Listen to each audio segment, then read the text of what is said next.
بصیرت پر آپ دیکھ رہے ہیں سیرت النبی صلی اللہ علیہ وسلم۔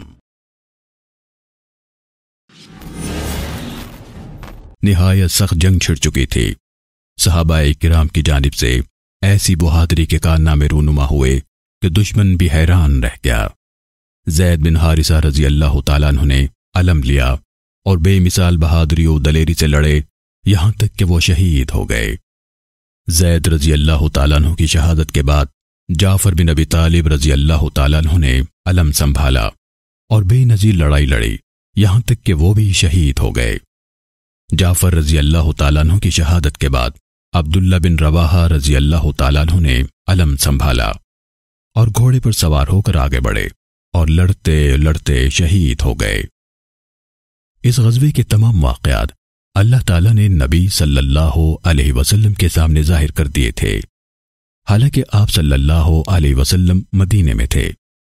جب موتا کے سارے سپہ سالار شہید ہو گئے تو نبی صلی اللہ علیہ وسلم نے فرمایا انہیں کوئی خوشی بھی نہیں تھی کہ وہ ہمارے ساتھ ہوتے۔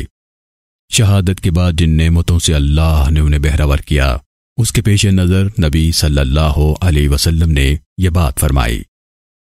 عبداللہ بن رواحہ رضی اللہ تعالیٰ عنہ کی شہادت کے بعد مسلمانوں کا علم نیچے گر گیا۔ اسے اٹھانے کے لیے نبی صلی اللہ علیہ وسلم نے ابن رواحہ کے بعد کسی سے نہیں کہا تھا تو ثابت بن اقرم نے آگے بڑھ کر علم اٹھا لیا۔ مسلمان ان کے گرد جمع ہو گئے۔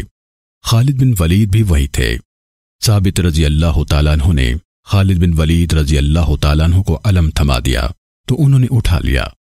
جب خالد رضی اللہ تعالیٰ عنہ نے علم اٹھایا تو نبی صلی اللہ علیہ وسلم نے مدینے میں اپنے صحابہ سے کہا اللہ کی تلواروں میں سے ایک تلوار نے اب علم اٹھا لیا۔ خالد رضی اللہ تعالیٰ عنہ نے اپنے لشکر کو اثر نو ترتیب دیا اور دشمن کے طوفان کے سامنے ڈٹے رہنے میں کامیاب ہوئے اور کفار پر حملہ کرنے لگے۔